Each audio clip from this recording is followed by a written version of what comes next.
Hello students, I am Harita, your English teacher. Welcome to my YouTube channel. ఈ రోజు మనం 10th class లో మనకు రిలేటివ్ క్లాజ్ ఉంది, క్వశ్చన్ నెంబర్ 18. సో అది ఈరోజు డిస్కస్ చేద్దాం. సో అది మనకు 2 మార్క్స్ క్వశ్చన్. సో చాలా సింపుల్గా ఉంటుంది and you can score 2 marks అక్కడ. సో స్టార్ట్ చేద్దాం. First let us know the definition of a relative clause. అది మనకు అవసరం లేదు, అయినా కూడా for general knowledge we can know. So relative clause, a relative clause is a part of a sentence that gives more information about a noun. It starts with words like who, which, that, whose, where and when. అయితే relative clause part of a sentence. అయితే అది ఏం చేస్తుంది అని అంటే మనకు more information ఇస్తుంది అనమాట. సో రిలేటివ్ ప్రొనౌన్స్ ఏమి అని అంటే who, which, that, whose, where and when. అయితే మనకు ఎగ్జామ్ పాయింట్ ఆఫ్ వ్యూలో 2 సెంటెన్సెస్ ఇస్తాడు, మనల్ని కంబైన్ చేయమంటాడు. ఈ రిలేటివ్ ప్రొనౌన్స్ ఇచ్చి దానితో మనల్ని కంబైన్ చేయమంటాడు. సో ఫస్ట్ అది రిలేటివ్ క్లాజ్. సో ఎగ్జాంపుల్ కూడా చూస్తే ఇంకా క్లియర్గా అర్థమవుతుంది. So the man who lives next door is friendly అని అంటే దాంట్లో హూ లివ్స్ నెక్స్ట్ డోర్ అనేది మనకు రిలేటివ్ క్లాజ్ గా వస్తుంది. సో హూ అంటే ఇక్కడ సబ్జెక్ట్, లివ్స్ అని అంటే వర్బ్. సో రిలేటివ్ క్లాజ్ లో సబ్జెక్ట్ ఉంటుంది, వర్బ్ ఉంటుంది అనమాట. అది మీరు ఐడెంటిఫై చేయాలి. So second example, I met a teacher who loves history. So who loves history అనేది మనకు రిలేటివ్ క్లాజ్. సో ఇక్కడ సబ్జెక్ట్ ఉంది, లవ్స్ అనేది వర్బ్ ఉంది. సో ఇది సపరేట్ గా ఒక సెంటెన్స్ గా ఫామ్ కాదనమాట. ఇక్కడ చూడండి, I met a teacher.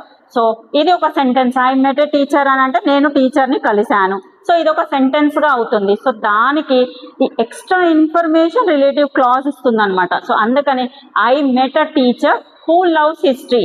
So తనకు హిస్టరీ అంటే ఇష్టము. సో అడిషనల్ ఇన్ఫర్మేషన్ మనకు రిలేటివ్ క్లాజ్ ద్వారా తెలుస్తుంది. ఓకేనా? So next, a relative clause is a special type of clause that cannot stand alone. It must be a part of larger sentence. ఇందాక నేను చెప్పాను కదా. సో అట్లనే relative clause is a special type of clause. అదొక special type of clause that cannot stand alone. So అది alone గా నిలబడలేదన్నమాట.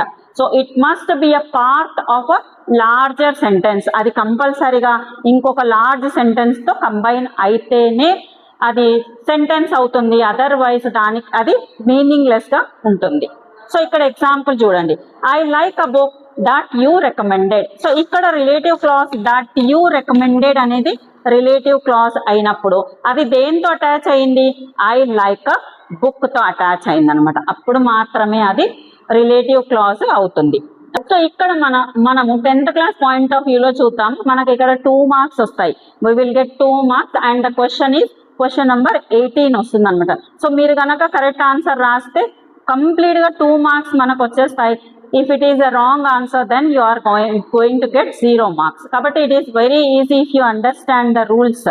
Okay, మనము వెళ్దాం. సో ఫస్ట్ ఏమవుతుంది అని అంటే మనకి ఎగ్జామ్ లో 2 సెంటెన్సెస్ ఇవ్వడం జరుగుతుంది. సో ఇక్కడ ఎగ్జాంపుల్ చూడండి, the post master asked for money from his employees. So ఇది సెంటెన్స్ 1. నెక్స్ట్ సెంటెన్స్ ఏమి? He gave part of his salary. So ఇది సెంటెన్స్ 2. సో ఇక్కడ వరకు ఒక సెంటెన్స్, ఇది సెకండ్ సెంటెన్స్ అనమాట. సో ఈ 2 సెంటెన్సెస్ ని మనం కంబైన్ చేస్తూ మన రిలేటివ్ ప్రొనౌన్ హూతో మనం కంబైన్ చేయాలి. సో అప్పుడు ఏం చేయాలి? ఫస్ట్ మనం చేయాల్సింది ఏమి అని అంటే, ఫస్ట్ మనం దీంట్లో ఫస్ట్ సెంటెన్స్ లో we have to find out noun. అయితే మనకు నౌన్ ఏముంది అనేది మనం ఫైండ్ అవుట్ చేసుకోవాలి. సో దీంట్లో నౌన్స్ ఏమున్నాయి? ఇప్పుడు పోస్ట్ మాస్టర్ అనేది నౌన్ కదా, తెలుసు కదా. So post master is a noun. తర్వాత మనీ ఈజ్ ఎ నౌన్. ఇక్కడ ఎంప్లాయీస్ అని ఉంది. సో ఇది కూడా నౌనే. సో ఫస్ట్ సెంటెన్స్ లో మనం నౌన్ ని ఐడెంటిఫై చేయాలి. ఇప్పుడు చేశాక మనం సెకండ్ సెంటెన్స్ లోకి రావాలి. సో ఈ 3 నౌన్స్ లో నుంచి ఏ నౌన్ గురించి ఇక్కడ ప్రొనౌన్ ఆర్ నౌన్ ఉంది అనేది ఐడెంటిఫై చేయాలి. అంటే దేని గురించి ఇక్కడ ఈ సెకండ్ సెంటెన్స్ లో మాట్లాడడం జరిగింది.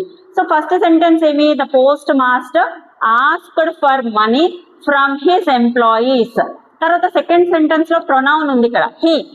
So he gave part of his salary. He gave అని అంటే ఎవరు ఇచ్చింటారు?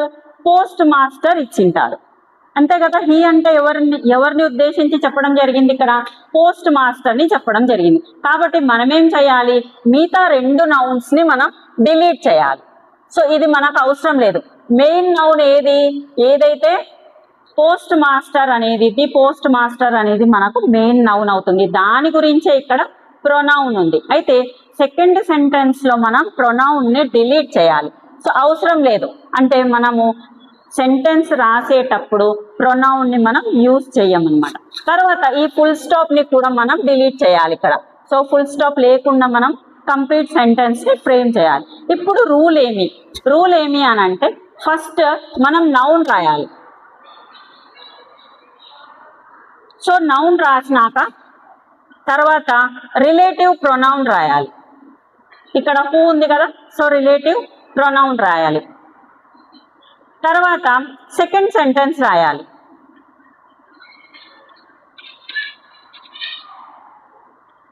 సెకండ్ సెంటెన్స్ మనం ఏదైతే ప్రొనౌన్ తీసేసినామో తర్వాత నుంచి రాయాలి. లాస్ట్ లో మనం ఫస్ట్ సెంటెన్స్ రాస్తాం.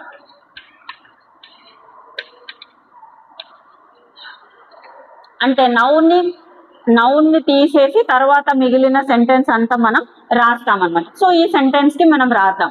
ఫస్ట్ నౌన్ రాయాలి, the post master. So this will be the answer, the post master. తర్వాత ఏం రాయాలి, నౌన్ అయిపోయినాక రిలేటివ్ ప్రొనౌన్ రాయాలి, అంటే హూ. తర్వాత సెకండ్ సెంటెన్స్ రాయాలి, అంటే హీ తీసేసినాక who gave part of his salary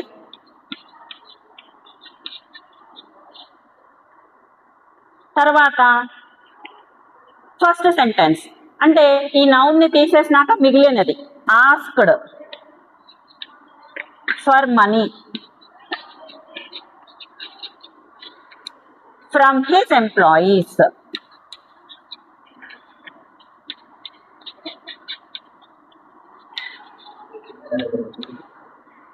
so అర్థమైంది కదా, ద పోస్ట్ మాస్టర్.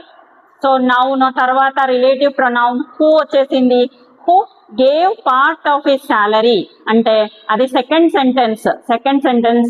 తర్వాత లాస్ట్ లో ఏమొచ్చింది, నౌన్ ని ఎలిమినేట్ చేసి మిగతా సెంటెన్స్ మనం రాస్తే this will give you 2 marks. So same formula use చేస్తూ ఇంకొక ఎగ్జాంపుల్ చేద్దాం, సో దట్ మీకు బాగా అర్థమవుతుంది. So Lencho was an aux of a man. So this is the first sentence. He was working like an animal in the fields. So ఇది మనకు second sentence. So ఇప్పుడు ఏం చేయాలి, ఇక్కడ మనం ఫస్ట్ నౌన్ కనుక్కోవాలి.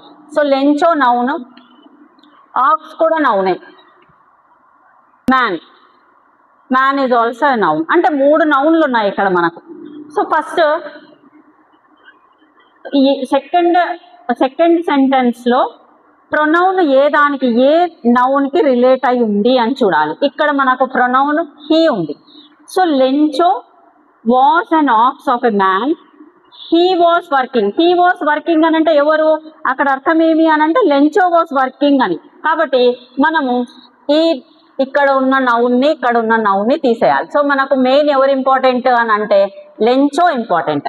కాబట్టి ఇది మెయిన్ నౌన్ అన్నమాట. ఇప్పుడు Lencho was an aux of a man, he was working like an animal in the fields. So combine the sentence using who అని ఇచ్చాడు. సో మనకి ఇక్కడ 10th క్లాస్ లో ఏమి అని అంటే మనకు ఆల్రెడీ రిలేటివ్ ప్రొనౌన్ ఇచ్చేస్తాడు. సో ఏ దాంతో మనం కంబైన్ చేయాలి అనేసి ముందుగానే మనకు తెలిసిపోతుంది. So that is very easy for us to write the answer. So ఇప్పుడు మనం ఆన్సర్ ఎలా రాయాలి అని అంటే మీకు తెలుసు కదా ఫార్ములా. సో ఫస్ట్ నౌన్ అంటే లెంచో, తర్వాత రిలేటివ్ ప్రొనౌన్ ఏముంది లెంచో హూ, తర్వాత సెకండ్ సెంటెన్స్ రాయాలి. సో మనం ఇక్కడ హీని డిలీట్ చేస్తాము, ఫుల్ స్టాప్ ని కూడా డిలీట్ చేస్తాం. తర్వాత సెంటెన్స్ రాయండి, who was working like an animal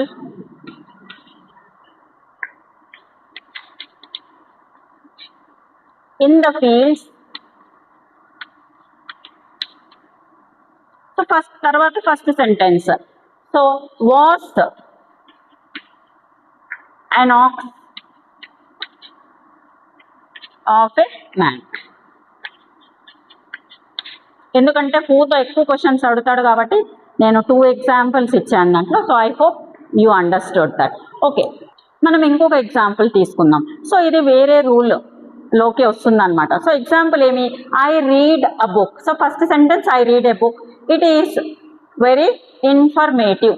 so దీన్ని దేంతో కంబైన్ చేయాలి, విచ్ తో కంబైన్ చేయాలి. So I read a book, ఇక్కడ కూడా మనము నౌన్ కనుక్కోవాలి. సో నౌన్ ఏమి అని అంటే మనకు బుక్. సో ఇది నౌన్. సో ఒక్కటే ఒక నౌన్ ఉంది కాబట్టి ఈజీగా ఐడెంటిఫై చేసుకోవచ్చు. So I read a book, ఇప్పుడు నౌన్ వచ్చేసింది. తర్వాత మనము దీనికి సంబంధించిన ప్రొనౌన్ ఎక్కడ ఉంది అని చూడాలి.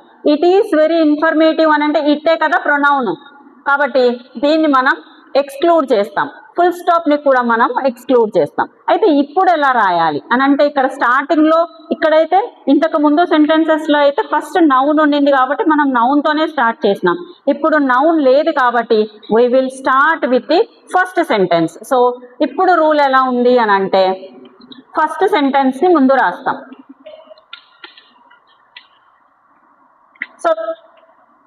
So it will end with a noun, then with a relative pronoun, తర్వాత second sentence.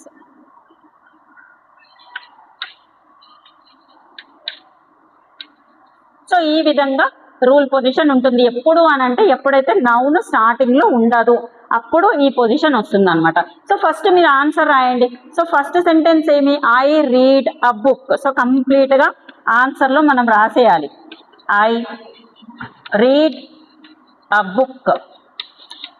So book noun అయిపోయింది కదా, తర్వాత వెంటనే ఏం రాయాలి, రిలేటివ్ ప్రొనౌన్ రాయాలి, విచ్. నెక్స్ట్ సెకండ్ సెంటెన్స్ అంటే ఇట్ తీసేసి మనం సెకండ్ సెంటెన్స్ రాయాలి, విచ్ ఈజ్ వెరీ ఇన్ఫర్మేటివ్.